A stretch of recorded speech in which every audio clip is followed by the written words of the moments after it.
Imagen en directo desde la sede de la reunión de la cumbre de la OTAN, ahora mismo en IFEMA, en Madrid. Estamos en la sala de periodistas que están copando absolutamente esta zona, porque como podemos observar, viendo las banderas junto al atril, quien va a comparecer en unos minutos, está previsto que lo haga ya, desde hecho llega con retraso, es el presidente norteamericano Joe Biden. Aunque lo de retrasarse para el mandatario norteamericano no va a ser una novedad, lo cierto es que durante esta cumbre ha habido que esperarle en varias ocasiones.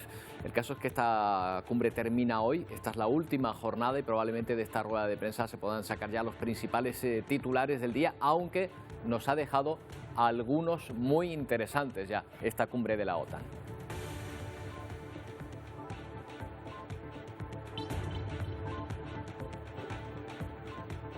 ¿Qué tal? Buenas tardes. Nos ha dado varios titulares ya esta cumbre que ha definido el nuevo mapa estratégico mundial, en el que Rusia es el enemigo y China un desafío sistémico, que viene a ser un término medio en relaciones de amistad.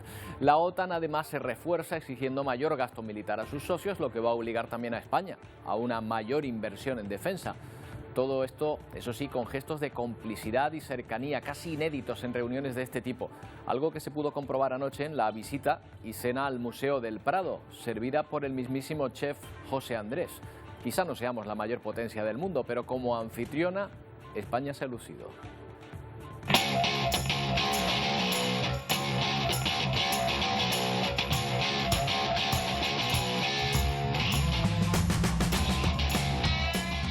Ya se califica de éxito esta cumbre que afronta hoy su segunda jornada oficial en un ambiente optimista para la organización, que ve como Rusia se ha empantanado en Ucrania, quien no consigue doblegar y encima provoca el rearme del resto de Europa, con Finlandia y Suecia rompiendo una neutralidad de 40 años.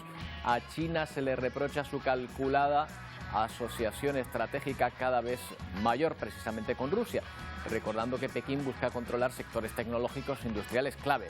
Esta desconfianza obviamente no ha sentado nada bien a los chinos, que ya han respondido diplomáticamente.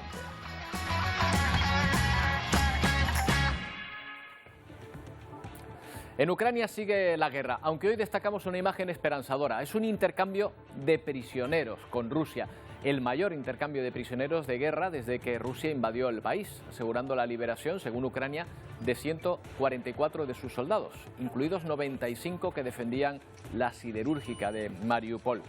Pero los bombardeos no cesan, los cohetes rusos han seguido cayendo la última noche sobre la ciudad de Kharkov.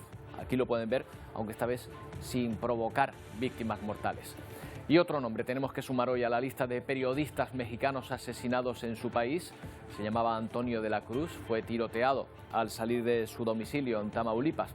El asesinato es aún más cruel que los anteriores porque su hija también ha sido asesinada y su mujer ha resultado herida.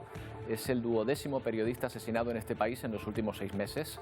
México es ya el país más peligroso del mundo para ejercer la profesión de periodista. Y hablaremos de los precios porque la inflación registrada en junio, que supera el 10%, está repercutiendo directamente ya en las familias, muchas de ellas en una situación límite y cada vez con más dificultades para llegar a final de mes. Competencia está investigando ya si esta subida de productos básicos se debe solo a la inflación o si se está aprovechando el contexto para inflar los precios. Hemos salido a la calle para conocer de primera mano qué significa esto, si ustedes han percibido qué productos han subido y cuánto cuesta ahora llegar a final de mes. Hacer la compra se está convirtiendo en todo un quebradero de cabeza para muchas familias que día a día ven cómo el precio de los alimentos sube cada vez más. Una barbaridad. ¿En qué sobre todo han subido? En la fruta, en la verdura, en los aceites. Una sandía entera 7 euros y antes con 3 euros se la llevabas. Nos están dejando a los jubilados secos. No hay que estar ciego para eso. ¿En qué ve que han subido más? La fruta, que yo lo entiendo perfectamente, o sea, porque los agricultores y la gente que produce, pues las cosas le suben a ellos, pues ellos tienen que subir también. Entiendo que las cosas están caras, se han puesto carísimas, también por los transportes. Yo intento ser competitivo, es decir, intento poner el puesto a todo tren y marcar y los precios puestos, es decir, y yo vengo del mercado, vengo de cooperativas y sé los precios que están. Entonces Estoy haciendo todo lo que puedo por vender. Algunos incluso se plantean hasta dejar de tener mascotas en casa. Piensos y todo, porque tenemos unos gatos y casi que yo creo que vamos a tenerlos que quitar.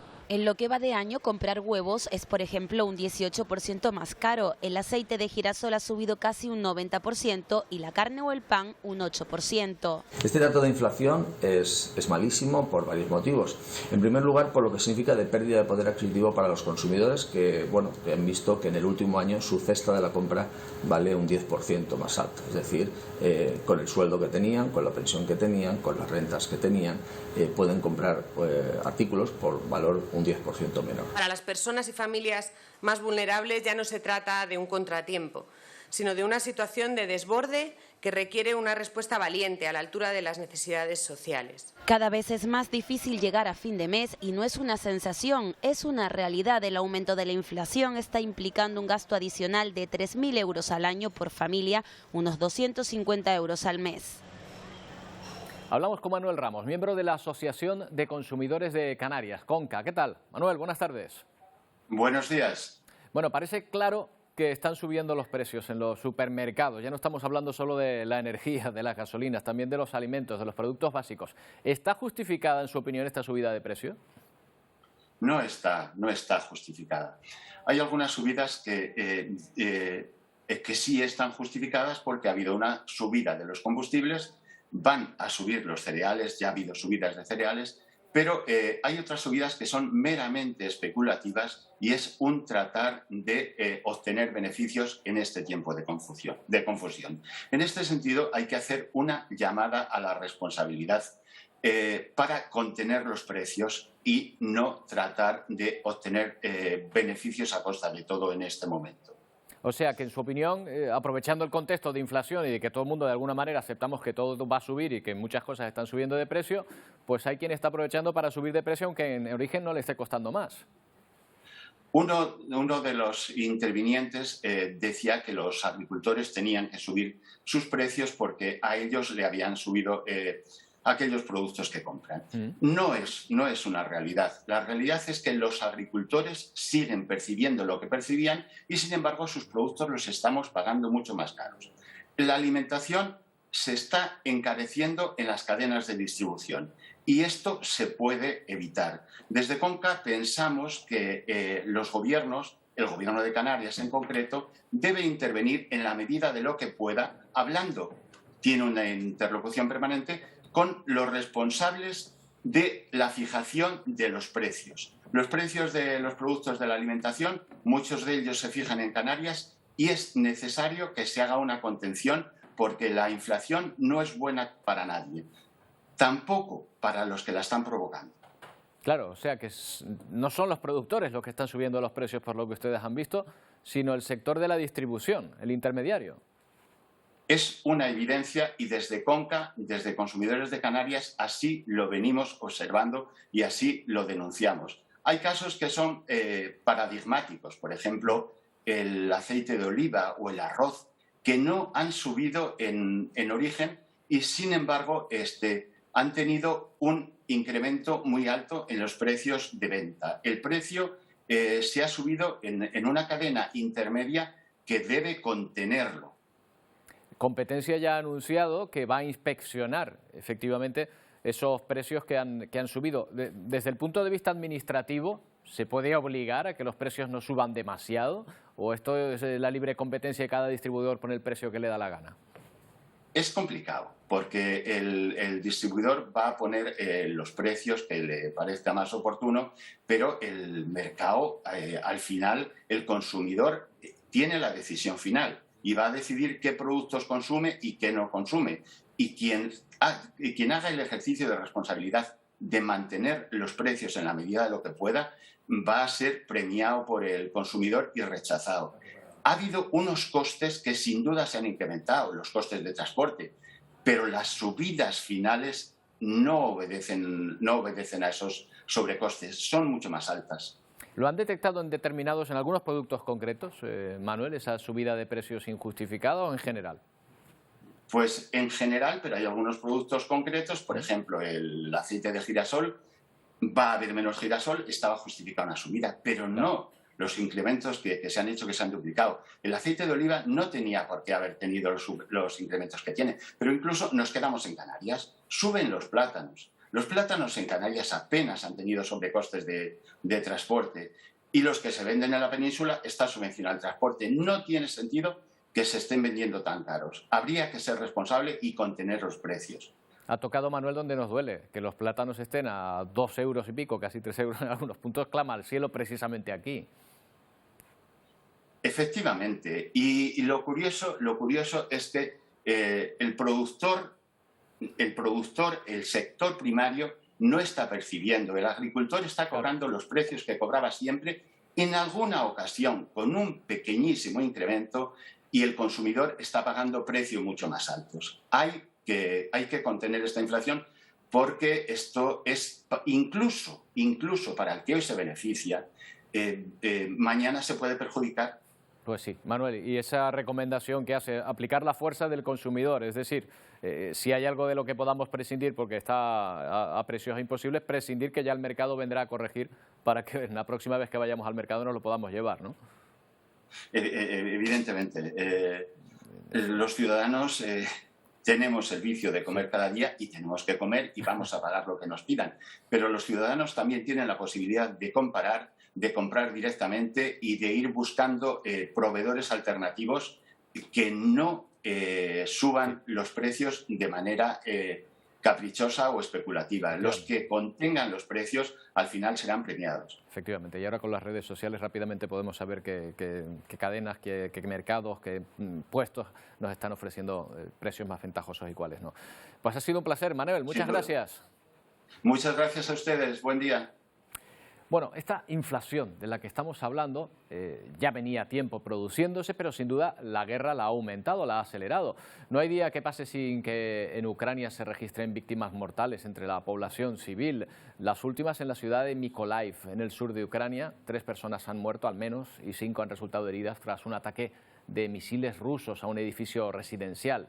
El alcalde asegura que hasta 8 cohetes impactaron en la ciudad. En Kharkov, al este de Ucrania, han tenido más suerte. No ha habido víctimas mortales, pero 2 personas resultaron heridas por varios proyectiles del ejército invasor. También sobre edificios de apartamentos y un taller.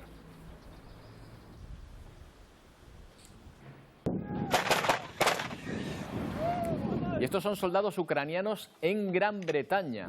Están aprendiendo a utilizar los sistemas de lanzamiento de cohetes que el gobierno de Boris Johnson ha suministrado a las Fuerzas Armadas ucranianas para contrarrestar la ofensiva rusa. Unos 450 soldados ya han completado este adiestramiento en tierras británicas con esta arma que califican los expertos de muy potente. Mientras tanto, Rusia anuncia que se retira de la estratégica Isla de las Serpientes tras varias semanas de duros enfrentamientos entre las tropas invasoras y el ejército ucraniano, que se apunta de esta manera un nuevo tanto y un duro revés para Putin, ya que este enclave, ocupado por Rusia desde el principio de la guerra, parecía crucial para dominar la ciudad de Odessa y someter la costa ucraniana. Moscú asegura que es un repliegue que muestra su voluntad de no interferir en los esfuerzos de la ONU para restablecer un corredor humanitario que propicie la exportación de cereal desde Ucrania.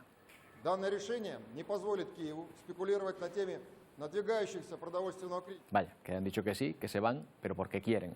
Y Ucrania está llevando a cabo el mayor intercambio de prisioneros de guerra desde que Rusia invadió el país. Se ha logrado la liberación por parte ucraniana de 144 de sus soldados. Estas son las imágenes que envían los servicios secretos ucranianos.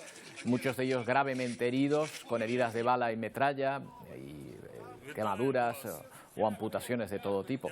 Cientos de ucranianos permanecen aún retenidos por Rusia en el este del país, pero se desconoce su paradero.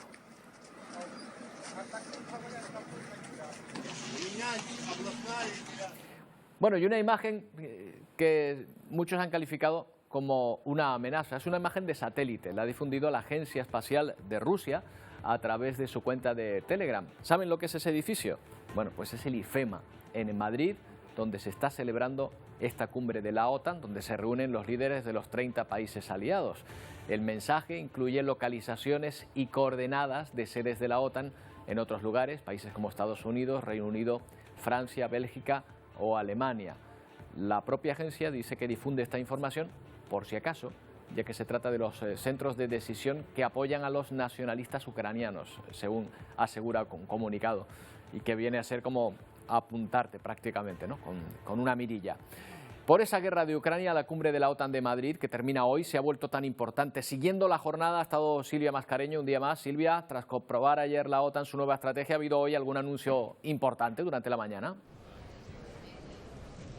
Pues los principales anuncios son importantes para Canarias porque comienzan a concretarse las primeras medidas, no solamente para frenar las amenazas que llegan desde la frontera del este, sino también aquellas que llegan por el flanco sur. El secretario general de la OTAN acaba de anunciar un paquete de ayudas para diversos países, entre otros Mauritania, para frenar la inmigración irregular, pero también el terrorismo. Todo eso quedará recogido en la declaración final de esta cumbre de Madrid, pero también en ese texto quedará recogido el compromiso de los países de aumentar su capacidad militar. España debe llegar al 2% del PIB en 2029. Para eso el Gobierno necesita el visto bueno del Congreso de los Diputados, pero también en el seno de su propio Ejecutivo, y por ahora Unidas Podemos no está por la labor. Por eso el presidente del Gobierno acaba de pedir aquí en la Cumbre de Madrid de la OTAN un acuerdo de país.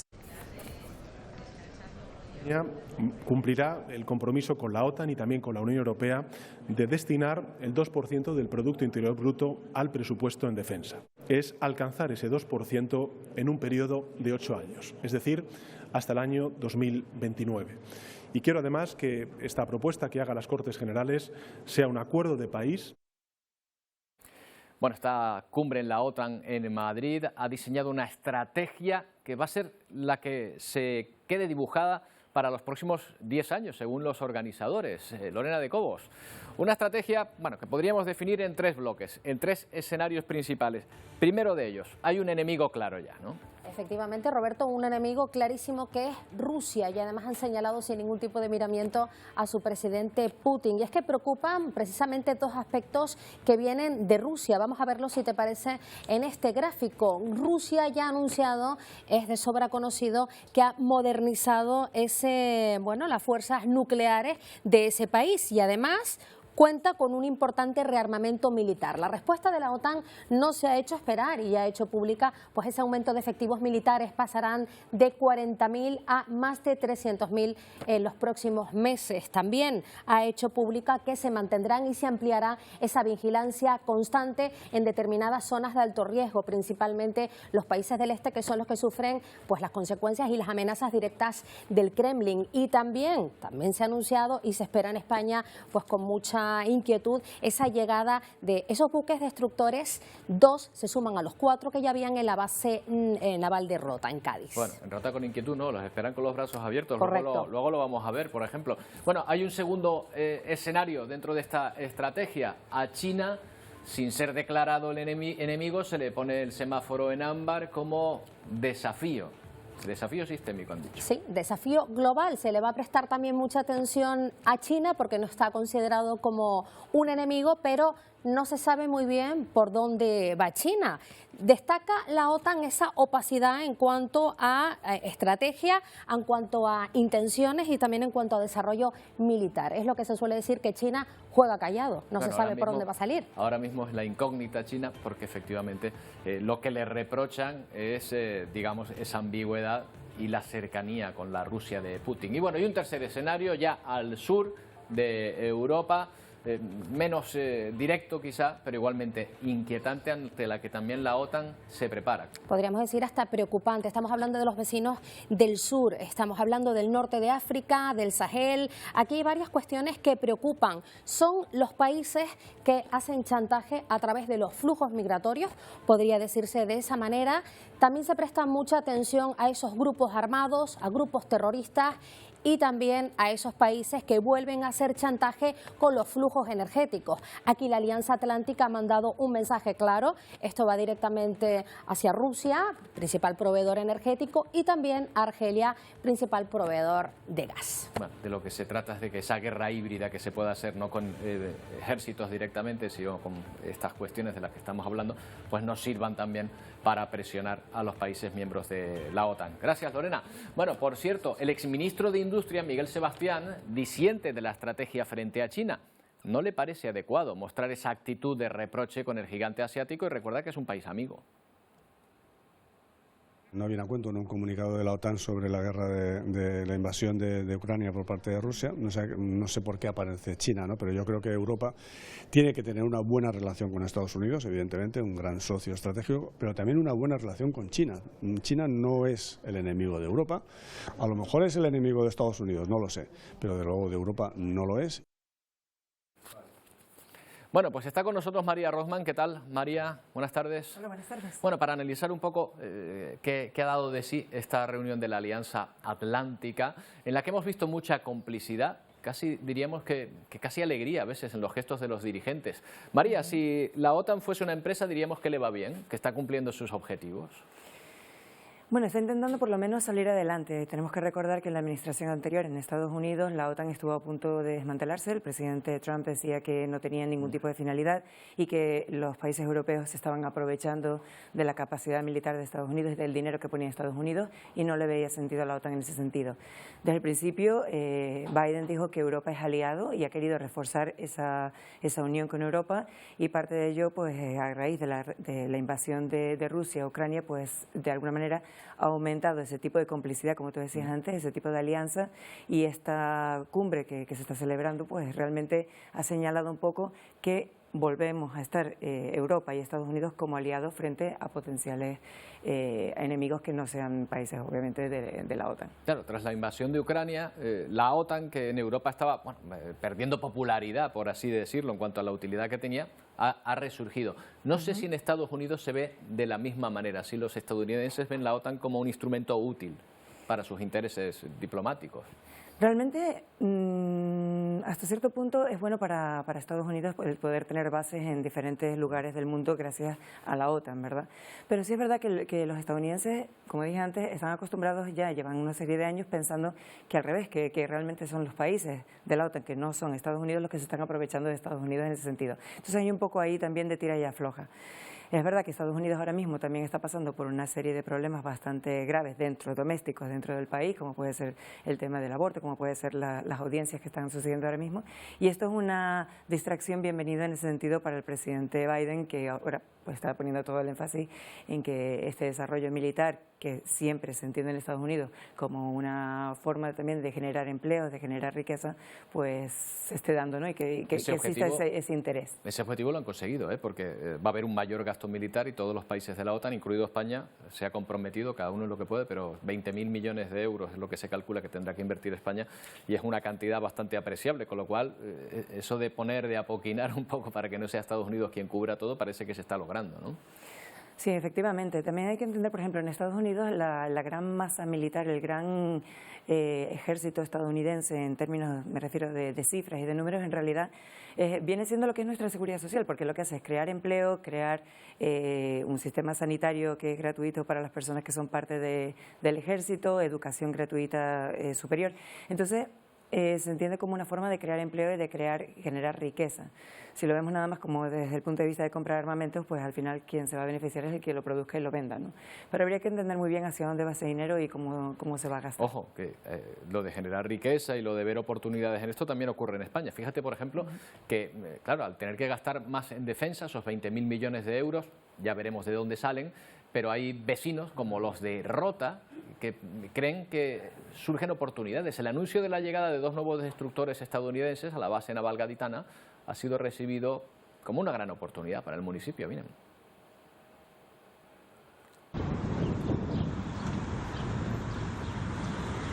Es importante el hecho de que si se amplía el número de buques, con lógicamente el número de efectivos, no solo se va a ampliar las nuevas oportunidades de negocio con nuevos contratos como este de mantenimiento, sino también la posibilidad de que todas esas personas que van a venir a vivir a nuestro pueblo puedan pues alquilar en nuestra localidad. Bueno, las bases que son importantes dentro y fuera, ¿no? Es un poco de lo que estabas comentando de Estados Unidos, pero aquí ocurre también algo similar, ¿no? Sí, es que realmente estamos hablando de lo que son los efectivos militares con sueldos estadounidenses, tienen un poder adquisitivo bastante importante y dentro de los pueblos, las poblaciones en Europa, ya sea también, bueno, obviamente en el caso de Rota, en las que se establecen, pues generan un flujo de riqueza, de empleo, también tienen que contratar las bases, tienen que contratar a personal local, en fin, hay una serie de razones por las cuales también se entiende que puede ser beneficioso. Nos ha parecido ver a un Joe Biden relajado, muy cercano. siempre llegando tarde, casi siempre, también hay que decirlo. Pero bueno, al fin y al cabo, el país que más aporta y se lo puede permitir. ¿Es así siempre en las reuniones el presidente norteamericano o lo has visto tú también más relajado que en otras ocasiones? Yo creo que esto era algo importante realmente para Biden y saber que si lo iba a recibir con los brazos abiertos, yo creo que eso también lo ha ayudado mucho a que se sintiera con ese espíritu de estar relajado. Pero bueno, todo esto siempre en términos de protocolo está muy estudiado también. Se entiende que esa postura era importante, sobre todo, como digo, teniendo ahora mismo un elefante enorme en la habitación, como se suele decir en inglés, que es el tema del aborto, que Europa pues obviamente está mirando a Estados Unidos con recelo, porque ese paso atrás tan conservador no está bien visto en la mayoría de los países europeos. El poder andar de puntillas alrededor de un tema tan complicado y al mismo tiempo pues intentar establecer a Estados Unidos otra vez como la voz cantante en el tema del desarrollo militar, por lo menos en este caso, o de paz, según como ellos lo quieran poner, pues todo eso trae consigo el hecho de que sea afable, que esté en un ambiente en el que se siente cómodo y que realmente se sienta entre amigos. Se lo ha visto todo. Luego vamos a ver los gestos, luego vamos a ver las complicidades, vamos a hablar con un experto precisamente para que nos hable todo ese lenguaje no verbal, pero sí que se ha visto en general, bueno, estas reuniones de la OTAN suelen ser como más, un poco más rígidas y se ha visto un poco más de buen rollo, ¿no? Probablemente por eso te decía si las cosas no iban mal del todo, ¿no? Dentro de la organización, ¿no? No, obviamente no. Además, ahora con esto del hecho de que tengamos esos nuevos destructores en rota, el hecho también de que Turquía haya dado luz verde para Finlandia y Suecia también incorporarse a la OTAN, todas esas son buenas noticias, así que tiene razones para estar contento y celebrarlo. Y Europa pues ha intentado, viendo el tema de Rusia, entendiendo que Rusia ahora se considera un enemigo importante de Europa y China está ahí, que antes lo comentaba la compañera, pues esa alianza es una alianza para muchos, no para todos, pues bienvenida, ¿no? María, muchas gracias. Un placer. Día más. Bueno, dentro de un momento vamos a recorrer virtualmente pues ese Museo del Prado con un recorrido similar al que han hecho los principales dirigentes. Nos vamos a detener algunas de las obras que ellos han podido contemplar y les vamos a contar algunas curiosidades sobre ellas, justo después de la publicidad, no tardamos.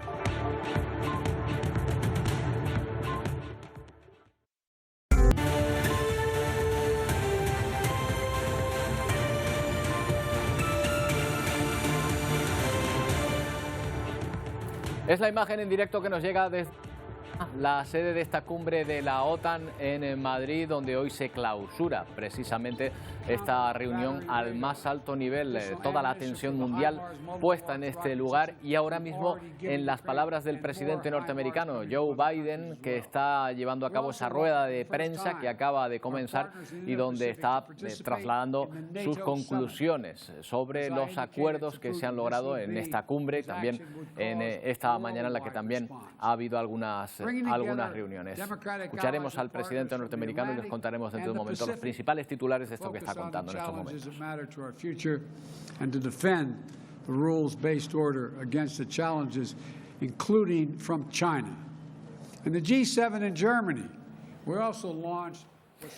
A raíz de lo que hemos ido viendo, da la sensación de que el propio Joe Biden se ha mostrado más cercano de lo habitual. No sabemos si será cierto, si será lo habitual en estas reuniones de la OTAN, pero digamos que la cercanía entre los distintos líderes mundiales, la proximidad entre ellos parece mayor que en otras ocasiones. Vamos a preguntarle a un experto en comunicación si opina lo mismo. Julio García Gómez está con nosotros esta tarde. ¿Qué tal, Julio? Buenas tardes. ¿Qué tal? Muy buenas tardes, Roberto, y a los espectadores de la Televisión Canaria. Encantado de estar con vosotros. Encantado de que nos atiendan. Julio, ¿usted ha percibido lo mismo que nosotros? ¿Que ha habido una mayor cercanía entre los líderes, que se han mostrado aparentemente más relajados que en otras ocasiones? Efectivamente, si tuviéramos que dar un titular sobre la cumbre que hoy concluye, diríamos, es la cumbre de la cercanía, de la proximidad, incluso en algún caso, sobre todo con las esposas de los mandatarios, de los afectos. Ha habido proximidad en todos los sentidos, en los mensajes, incluso en esta cumbre el contacto físico en la mano en la espalda, el contacto en el hombro, también se ha dado y en otras cumbres se ha dado menos. Yo diría que ha sido la cumbre, o está siendo la cumbre, de la relación interpersonal, directa, viva, y yo espero que todo esto redunde en la eficacia de las medidas que aquí se tomen. Claro, todas estas cosas depende muchas veces del protocolo, de lo que se haya previsto anteriormente, pero ¿esa cercanía se puede disimular sin que parezca forzada? Claro, es que hay temas en comunicación, los que estudiamos estas habilidades, estas estrategias, que van más allá del protocolo y a veces se llevan gestos ensayados, pero en otras ocasiones surgen, y esto lo hemos visto en el encuentro de la reina Leticia con la esposa del mandatario estadounidense, lo hemos visto en los saludos, lo hemos visto en la cena de ayer, que surge de forma natural.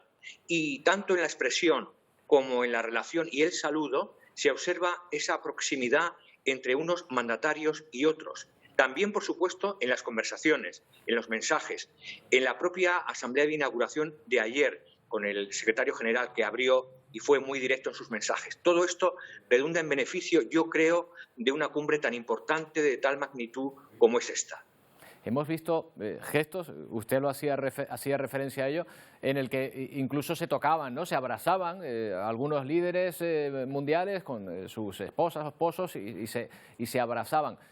Claro, habrá países como España donde la burbuja, digamos, de separación no sea tan ancha como en otros. Es decir, a un americano le cuesta más abrazarse que a un español, por ejemplo, en un momento dado. Claro, hay unas distancias de seguridad en países anglosajones y ellos también lo miran mucho, en Estados Unidos. Sin embargo, aquí somos siempre más cercanos. Pero fíjense en una cuestión, ha habido hasta besos. Es decir, las cámaras de televisión han registrado un beso del presidente del gobierno español con Macron ayer, en una situación afectiva de saludo. Esto se ha dado en este caso, en una cumbre, por primera vez. Y, evidentemente, los códigos de conducta de cada país cambian. No es igual la distancia que podamos mantener aquí en España, que son 30 centímetros, que en otros países que hay hasta el metro o algo menos del metro de distancia, lo que llamamos de seguridad. Julio, ¿uno puede entrenar sus habilidades de comunicación? Un presidente, por ejemplo, ahora que tenga que acudir a la OTAN, ¿puede tener un coach, un entrenador que le enseñe a moverse, digamos, con más soltura? Sin lugar a dudas, claro, él y cualquier persona, y cualquier mortal, por decirlo de alguna manera. Y de hecho se hace. Y de hecho trabajamos en este sentido con políticos y ellos trabajan con sus asesores, donde les explican, ¿qué les explican a ellos? Les explican desde cómo utilizar el tono de la voz, cómo manejar la mirada, todo esto responde a una estrategia. El saludo y algo muy importante, el lenguaje no verbal, que en algunos casos estamos viendo que en esta cumbre también lo utilizan mucho determinados mandatarios. El lenguaje no verbal viene a apoyar lo que decimos con la voz para remarcar, y todo esto se estudia y se trabaja. Mira, Roberto, y miren, espectadores de Televisión Canaria, la comunicación se nace y se hace. Las habilidades las puede tener uno, pero las puede fomentar y desarrollar. ¿Cómo? Con el estudio, como con el ensayo y el error y con la práctica. Mira, Julio, por ejemplo, estamos viendo en directo a Joe Biden. Ha salido del atril, lo estamos viendo ahora en directo, no sé si usted lo puede ver, ¿Sí? pero se ha salido del atril, ha cogido el micrófono de mano y está ahora mismo en directo, mírenlo ahí, moviéndose por el escenario y atendiendo a la prensa. Eso está absolutamente estudiado. Es un movimiento que se hace adrede, ¿no? Claro, mira, Roberto, es lo que llamamos el efecto Julio Iglesias. Es decir, claro, cojo el micrófono, me levanto, lo sostengo, lo llevo. Por cierto, tenemos un micrófono aquí delante. Permitidme que me voy a levantar y lo voy a explicar de una manera más gráfica. Creo que ahora se ve mi micrófono, ¿verdad? Perfectamente. Bueno, pues la forma en que yo coja el micrófono y que dé un giro y que me mueva por el escenario va a hacer que implique más al auditorio. Y depende cómo yo, además, potencie mi voz delante de ese micrófono, coloque mi voz, va a tener más efectividad ese mensaje. Por lo tanto, sí, está estudiado. A veces estos gestos surgen de forma natural, pero otras se estudian, se trabajan y responden a una estrategia. Claro, ahí sin duda Joe Biden quiere mostrar más cercanía y lo que está haciendo es, aún al lado del atril se ha salido y ha cogido ese micrófono y un cierto aire de Julio Iglesias, me va a permitir que lo diga, pero sí, claro, sí que tiene, porque tiene el atril, podría estar contestando, lo está haciendo ahora mismo, podría estar contestando perfectamente con el micrófono del atril, pero prefiere hacerlo de esa manera, ¿no? Claro, cada vez, Roberto, eliminamos más los atriles. En las reuniones eliminamos más el atril, cuando son reuniones informales. ¿Por qué? Porque el atril marca una distancia de separación entre la persona y el resto de los espectadores u oyentes. Lo que se pretende más es implicar al auditorio y ya en el sumum de la implicación, que en este caso no se va a hacer, es bajar con el micrófono a donde está el público y intercalar mensajes con ellos. Pero en este caso creo que no dará para ello. Pero efectivamente hay que eliminar barreras y hacer nuestras charlas, nuestros discursos y nuestras conversaciones lo más interactivos posible. Y este micrófono es un gran aliado nuestro. Bueno, pues efectivamente ahí lo está y lo está utilizando, lo estamos viendo en directo. Julio nos está dando una charla absolutamente ejemplar ahora, viendo a Joe Biden precisamente haciendo esto, ¿no? Derribando la barrera, una mano en el bolsillo, adquiriendo cierto tono de informalidad que le hace ser más creíble, ¿no? Eso es lo principal que está buscando, ¿no? Roberto, por ejemplo, cuando estudiamos el lenguaje de las manos, los signos, el lenguaje no verbal, ese meter la mano en el bolsillo, la sensación de cercanía, de familiaridad, de estar muy próximo a la gente, de romper la barrera, mientras, por ejemplo, que si nos ponemos los brazos cruzados estamos limitando, estamos marcando distancia. Todo esto son aspectos que se trabajan, que se estudian y responden a un código de conducta delante del espectador, delante del oyente, delante de la persona que nos escucha. Bueno, pues aquí lo estamos viendo, efectivamente, Joe Biden pues adoptando precisamente un entrenamiento probablemente que ya haya tenido anteriormente para comunicar mejor. Julio, ha sido un placer y además hemos podido desarrollar esta clase en directo para ver efectivamente cómo muchos de estos dirigentes ponen en práctica estas habilidades. Gracias por atendernos. Muchas gracias, Roberto, y a los espectadores de Televisión Canaria. Que sigan comunicando y que comuniquen lo mejor que puedan. Muchas gracias. Un saludo. Bueno, como marca país, como promoción de España y sus valores, el Museo del Prado, desde luego, es una excelente carta de presentación. Se pudo comprobar en la visita privada y cena posterior en ese museo en el que los dirigentes se mostraban maravillados por los tesoros artísticos que podemos visitar, también nosotros cualquier día del año, menos ayer.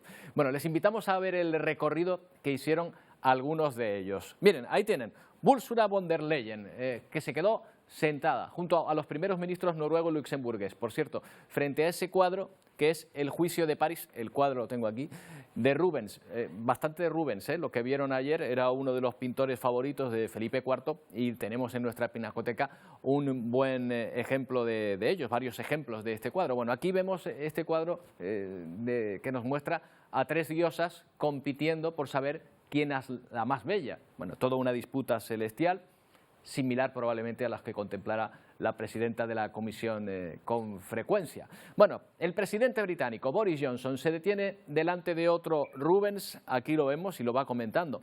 Son las tres gracias, representadas de esta manera, las tres gracias que vendrían a ser la belleza, el júbilo y la abundancia, según los griegos, y bueno, pues pintado de esa manera pues tan particular que tenía el pintor de hacer, ¿no? de representar este tipo de obras. Hay varias más de este mismo pintor. Vamos a ver el siguiente, de ese recorrido. Ahí está Macron, pero Macron se detiene junto a la mujer, junto a su mujer, el presidente francés, delante de la familia de Carlos IV. Esto es un Goya, Desde luego, si estuviese el jefe del Estado, el rey Felipe VI, al lado, podría enseñarle casi como una foto de familia, como las que tenemos nosotros en el salón de casa, porque son todos antepasados de Felipe VI y, por cierto, provienen de una rama francesa también, próxima a Macron. Bueno, pues unas curiosidades que él conocerá, que le habrán explicado. Pero ha habido más recorridos, Joe Biden, donde se sacaba un selfie, ahí lo vemos junto al representante de Malta y su esposa, o le estaba enseñando el móvil, pues bueno, junto a las meninas. Este es probablemente el cuadro más famoso de Velázquez, ya lo saben, del Museo del Prado, y siempre lo que llama muchísimo la atención es la perspectiva, ¿verdad? Porque está visto desde la perspectiva de quienes están siendo pintados, quienes están siendo retratados. Ahí el rey Felipe IV y su mujer, que se pueden ver en el espejo, mientras que lo que vemos es la perspectiva que tienen ellos. Esto, aparte de la técnica pictórica de Velázquez, hace de este cuadro un cuadro distinto, un cuadro especial. Y luego, pues todos tenemos algún familiar, algún amigo que cuando vamos de visita pues se entretiene con el móvil y se lo pierde todo. Pues ahí tienen a Mario Draghi, el primer ministro italiano, quien le estaban preparando una crisis de gobierno en su país y no solo se perdió pues toda la parte de la visita y estos cuadros también de los apóstoles de Rubens, sino que también pues le estaban preparando una crisis de gobierno en su país y tuvo que abandonar la cena antes de tiempo.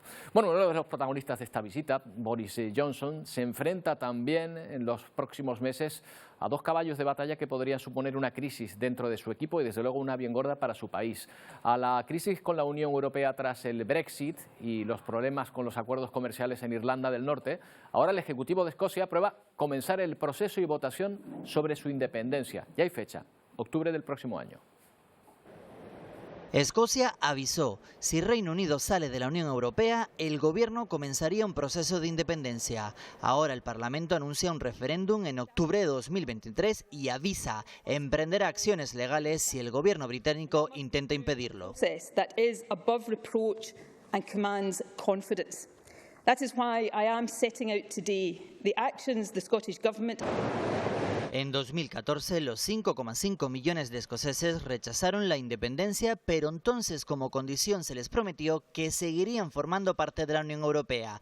Pero el Brexit lo ha cambiado todo. Los partidos independentistas obtuvieron la mayoría en las elecciones del año pasado e imponen a la primera ministra la celebración de una votación que decide el futuro de Escocia. Pero Johnson sigue firme y se opone a la votación. Dice que en 2014 el 55% de la población dijo no. El primer ministro asegura que es momento de pensar en una economía fuerte y no en un cambio en la Constitución. Our economy is all the stronger for being together. El choque entre ambos gobiernos ha provocado que la reina Isabel II intermedie. La monarca ha viajado a Edimburgo y se ha reunido con la primera ministra de Escocia. Our doors are open for the negotiations, but it has to be constructive negotiations and Nuestras puertas están abiertas a la negociación, pero tiene que ser constructiva y con un resultado que no esté cerrado. Son las palabras del vicepresidente de la Comisión Europea al gobierno británico. Maniobra de Bruselas tras la aprobación unilateral de una ley sobre el comercio entre Irlanda del Norte y la República de Irlanda, una norma que se salta a los acuerdos con Europa. Boris Johnson, tras la advertencia de la eurozona la semana pasada, aseguró que mantendría su plan para cambiar las normas fiscales, para cambiar el acuerdo al que había llegado. Esto podría conllevar el regreso de una frontera dura entre ambas regiones. Y la justicia francesa dictó ayer sentencia contra los acusados de los atentados en la discoteca de Bataclan en París. Varios ataques en distintos lugares. En 2015, en el que murieron 130 personas. El principal sospechoso fue declarado culpable de terrorismo y asesinato.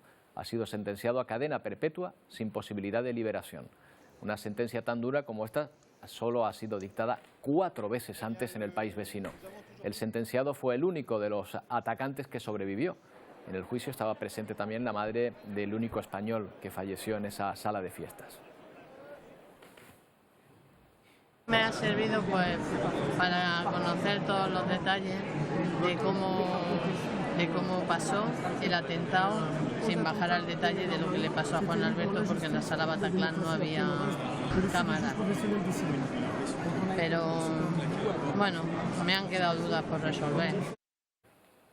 Estábamos hablando al principio del programa de la inflación, la subida de precios, los problemas para llegar a final de mes. Bueno, problemas que no debe tener el emprendedor canario Raúl del Molino, que actualmente reside en Bali y que acaba de publicar un libro, No mueras pobre, su particular receta para alcanzar la libertad financiera. Él asegura haberla alcanzado tras pasar por varios puestos directivos en multinacionales y haber emprendido más de 20 actividades diferentes. Según dice, cada uno tiene una meta distinta y para cada persona hay una respuesta. Unos quieren tener seguridad económica para su familia, otros libertad financiera, que les quite el miedo a ser despedidos. Otros quieren llegar a aprender a vivir de ingresos pasivos o simplemente quieren darse la oportunidad de aprender que su relación con el dinero no es la correcta. Las respuestas en el libro, que por cierto se presenta hoy en Santa Cruz de Tenerife.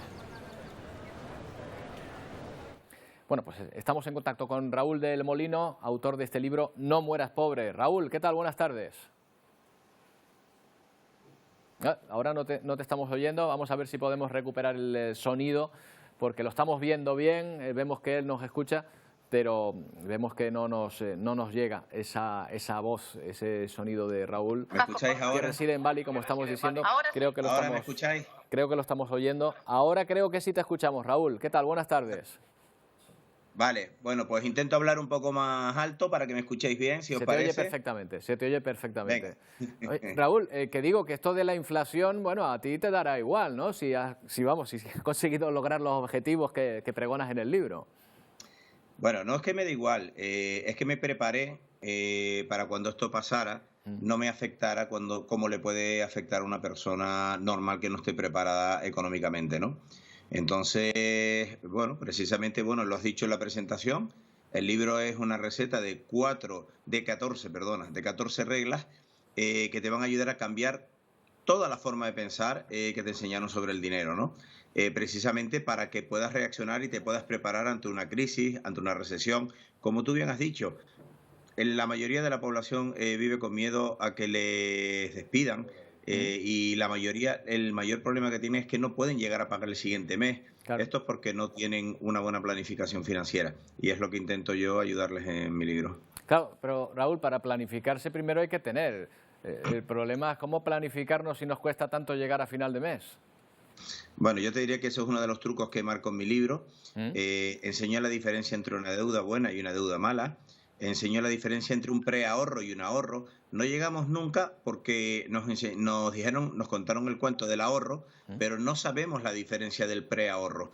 Yo te garantizo que si la gente aplica el preahorro, empieza a cambiar su estructura financiera desde el primer mes, sin problema ninguno. Porque esto depende de un concepto en general. Tenemos un concepto equivocado, en general, insisto, sobre el dinero y su papel.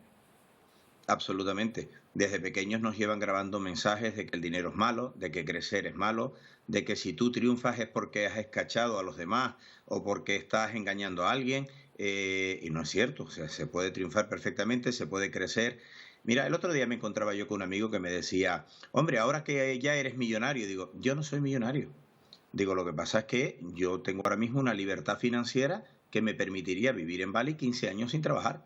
Efectivamente, no me quedo parado y no me quedo sin trabajar. Sigo preparándome y sigo rellenando esa cajita, como digo yo, que me permite tener esta tranquilidad, ¿no? Entonces, cuando tienes que buscar un trabajo nuevo, cuando tienes que hacer un cambio importante, cuando se te enferma un hijo y tienes que llevarlo a operar a Estados Unidos, el 99% de las personas no pueden reaccionar a eso. Evidentemente, pero para no morir pobre, como dice en tu libro, ¿hay que ser emprendedor? ¿Hay que montar empresas constantemente? ¿Hay que buscar, o no, un asalariado también puede llegar a cumplir sus objetivos? Absolutamente. Te garantizo que puede tener mejor planificación financiera una persona que gane 1.000 euros que amigos míos empresarios que ganen 9.000 al mes y no llegan a final de mes. Suena increíble, parece que es un cuento, pero es real. Solo es planificarte, seguir ciertas reglas y empezar a crear ese colchón financiero que te va a permitir una tranquilidad tremenda y te va a permitir dar pasos de gigante sin miedo. La mayoría de las personas no avanzan por miedo. Bueno. Si anulamos esa parte, el resultado puede ser terriblemente bueno. Bueno, entonces, Raúl, si me leo el libro, ¿voy a llegar más rico a la vejez? ¿Me lo garantiza? Bueno, no sé si vas a llegar más rico, pero vas a llegar más tranquilo. Porque acabas de tocar un punto que parece una broma, pero, Roberto, no vamos a tener pensiones. Matemáticamente, España en 15 años es el país con más ancianos del mundo en proporción a su población. Bueno, nos lo tomamos a broma ahora, pero no va a haber pensiones. No nos lo tomamos a broma en absoluto, pero eso será para hablar otro tema otro día. Raúl, ha sido un placer charlar contigo de nuevo. Un abrazo. Siempre un placer el mío volver a la que considero mi casa. Gracias a vosotros. Bueno, dos noticias que nos llegan desde el continente americano. Van a ver a Antonio de la Cruz, el último periodista asesinado en México, tiroteado al salir de su domicilio en este estado fronterizo con Estados Unidos. En Tamaulipas, su hija también ha sido asesinada. Su mujer ha resultado herida. Antonio de la Cruz es el 12º periodista asesinado en este país en los últimos 6 meses, la cifra más alta desde las que se tienen registros, que convierte a México en el lugar más mortífero del planeta para ejercer la profesión de periodista.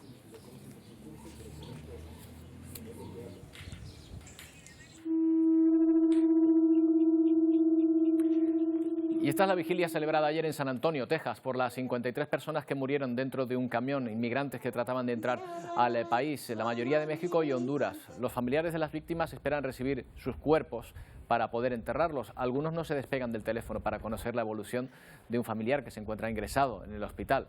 El conductor del vehículo y un intermediario han sido acusados de trata de personas por el Tribunal Federal. Se podrían enfrentar a cadena perpetua e incluso a pena de muerte.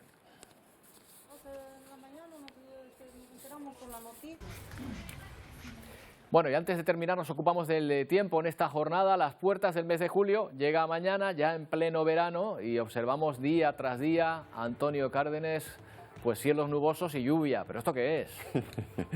Este es un inicio de verano un poco Decía atípico. Matías Prats, ¿no? El maestro Matías Prats. ¿Pero esto qué es? Bueno, efectivamente, hoy, hasta ahora, 2,6 litros por metro cuadrado es la máxima que se ha recogido en Canarias en las últimas, desde medianoche hasta ahora, tampoco es tanto. Y esto es lo que esperamos para los próximos días. Hoy, mañana, viernes y el sábado, que como hemos dicho durante toda esta semana, tenemos carnavales en Las Palmas de Gran Canaria, viernes y sábado. Por tanto, en Las Palmas de Gran Canaria va a llover en carnavales. Bueno, va a caer como lo que está cayendo días como hoy, incluso mañana aumenta un poquito la probabilidad de precipitaciones, pero bueno, lluvias débiles en el norte de Gran Canaria en concreto, sobre todo en las medianías, pero también puede afectar a la capital por la mañana hasta mediodía y después por la tarde. Si llueve, si caen precipitaciones, tampoco se van a mojar demasiado. Y también precipitaciones en el resto de las islas. Lo que vamos a ver ahora, Roberto, es la previsión para mañana específicamente. Seguimos con vientos del nordeste. Seguimos, como vemos, con esa probabilidad que estaba mencionando de precipitaciones en el norte y nordeste de Gran Canaria, sobre todo también llegando a medianías. Las nubes están a unos 1.400 metros, 1.600 metros de altitud. Hoy, donde más ha llovido ha sido en la Cruz de Tejeda, igual que ayer, que está a bastante altitud. Por tanto, se nota que no son esas nubes propias del verano de los 800 metros, nubes bajas. También precipitaciones y probabilidad de bastante nubosidad en el norte de Tenerife y en el nordeste de La Palma. Como digo, mañana aumenta un poquito la probabilidad de precipitaciones con respecto a hoy. Y el resto de zonas vamos a tener más sol que nubes, con temperaturas que van a estar ahí, en esos 22, 27 grados de máxima en la costa y con noches un poquito más fresquitas que lo que tendría que ser esta época del año. Con respecto al Carnaval de Las Palmas de Gran Canaria, esa posibilidad de precipitaciones y temperaturas 18, 20 grados, bueno, no está mal para la noche. Vamos a ver, Roberto, esas nubes de las que estamos hablando, porque lo atípico sí que estamos acostumbrados a ver nubes bajas en verano. De hecho, el 90% de los días de verano en la cara norte de las islas, la gente que vive ahí lo sabrá, es con nubes bajas, con vientos alisios, pero lo que no estamos acostumbrados a verlas un poquito más de altitud. Normalmente están por debajo de 1.000 metros ya en esta época del año y ya se quedan estables para todo el verano, pero las estamos viendo en 1.400, 1.600. Por eso hay más parte de las islas, por ejemplo, en Gran Canaria es un ejemplo muy claro. Prácticamente la mitad de la isla por el norte está cubierta con esas nubes bajas. En Tenerife también. Estas nubes del oeste, suroeste de Tenerife son nubes de evolución, convergencias a sotavento. Y fíjate cómo en La Gomera también, en esta imagen captada por Copernicus, por Sentinel, también prácticamente gran parte de la cara norte de La Gomera cubierta. Como digo, si estuviésemos en condiciones normales de verano, no sería tanto. Las nubes no llegarían tan arriba, se quedarían más al norte, pero más, no cubriendo tanta parte de... que muestra el alisio claramente, las nubes en el norte, en el sur, pues ya vemos el sol. Oye, donde tienen lluvia, pero lluvia seria también es en Austria. Después de la ola de calor de unas semanas atrás, ahora tienen problemas precisamente con las inundaciones. Sí, fíjate que esto de las inundaciones lo hemos visto los últimos meses en Latinoamérica, recientemente también en Asia, y esto es en pleno centro de Europa. Inundaciones también, fíjate ese coche cómo queda ahí atrapado con esas aguas, también muchas casas afectadas y también corrimientos de tierra aquí en Austria. Imágenes tomadas desde helicóptero de lo que ha pasado en estos últimos días. Una persona ha fallecido, Roberto, y otra está desaparecida aquí en el centro de Europa por esos deslizamientos de tierra y ese agua que ha corrido, como ves, descontrolada por este canal en medio de ese país, de Austria. Seguimos con el siguiente destino, Roberto. Vamos a hablar de algo que no tiene nada que ver con esto, pero sí que vamos a ver esta nube de espuma tóxica. Esto es en Colombia, una ciudad anoche se sobresaltó por la noche con esta espuma. Fíjate cómo la están recogiendo ya los bomberos por la mañana, pero echándole agua. ¿De dónde parte esta espuma? Y no es la primera vez tampoco en Atlántico Noticias que vemos una nube de espuma tóxica. Esto parte, dicen los vecinos, de un barranco cercano en donde hay aguas fecales. Bueno, llovió mucho esa noche y generó esta espuma. Y de esta espuma y de esas aguas nos vamos a ir ahora a las cataratas del Niágara, que eso sí que es uno de los mayores espectáculos que podemos ver en la naturaleza. Fíjate esa fuerza con la que cae ese agua en esta zona de Norteamérica. Bueno, pues se ha reabierto, Roberto, este túnel que tenemos aquí.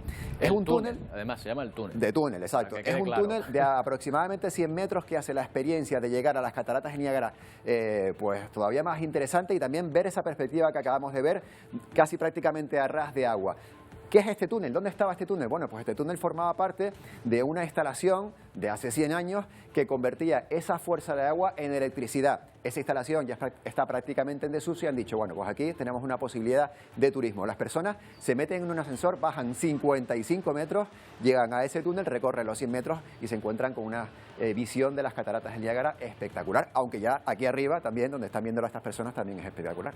Bueno, esa niña subiéndose ahí para ver las cataratas de cerca, eso ya más de una madre que nos está viendo, ya la está agarrando, ya está tirando inconscientemente de la camiseta. Total. Voy a revelar pues mi edad, Roberto, pero me recuerda a Superman 2, creo que es esa imagen. Ya estoy diciendo que ya tengo... La cultura pop está en nosotros a diario. Gracias, Antonio. Hasta luego. Bueno, nos vamos a despedir. Hoy, para terminar, vamos a volver al Museo del Prado, donde ya saben, se lo hemos contado, ayer estuvieron los líderes presentes en Madrid para la reunión de la OTAN.